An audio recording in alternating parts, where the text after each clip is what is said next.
Un cessez-le-feu est-il possible rapidement et si oui, à quelles conditions? Un cessez-le-feu serait possible lorsque les otages seront libérés. Notre priorité numéro 1, c'est de ramener ces 241 personnes, des femmes, des bébés, des enfants kidnappés à Gaza. Sans leur retour, on ne peut parler de cessez-le-feu.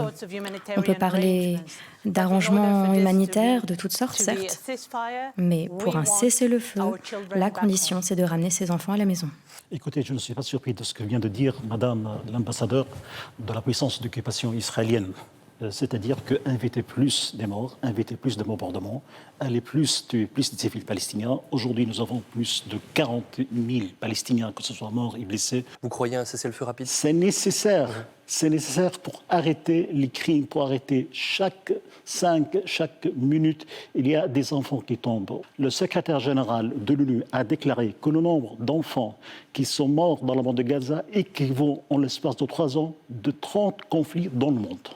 Il est évident que nous, en tant que Médecins sans frontières, on appelle à un cessez-le-feu immédiat afin de pouvoir protéger les victimes civiles. Et plus de 10 000 morts en un mois, le chiffre est colossal quand même. Et donc, on aurait quand même beaucoup de mal à comprendre, de pouvoir continuer ces morts qui ne font qu'augmenter. On entend nettoyage ethnique. Vous avez l'impression que l'objectif aujourd'hui, c'est d'exterminer la population palestinienne présente à Gaza? Le ministre des Affaires étrangères israélien l'a dit les premières heures, les premiers jours. Il a dit qu'il faut il faut que 2 millions de Palestiniens se déplacent en Égypte. Il faut que l'Égypte accueille 2 millions de Palestiniens, comme la Turquie a accueilli 2 millions de Syriens. Donc ça, c'est une deuxième Nakba. Alors c'est très clair. On a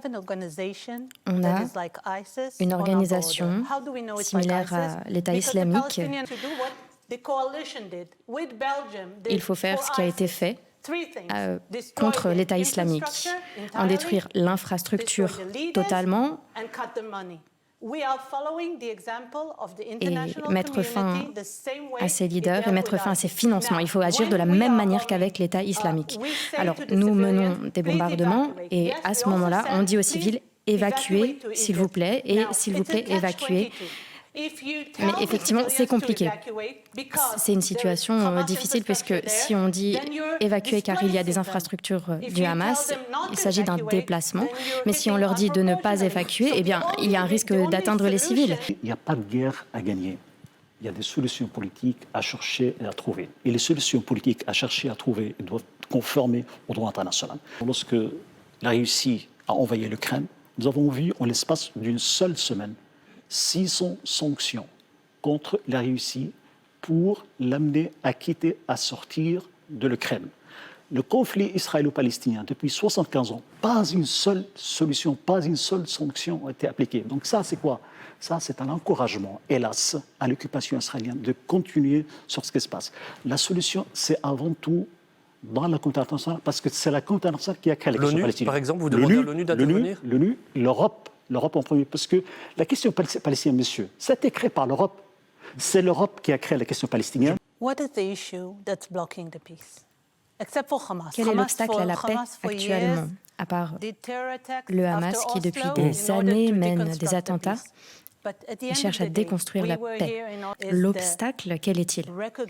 L'obstacle, c'est la reconnaissance d'Israël au Moyen-Orient. Plus de Juifs au Moyen-Orient, ça ne va pas fonctionner. Et c'est pour cela que ces accords s'effilochent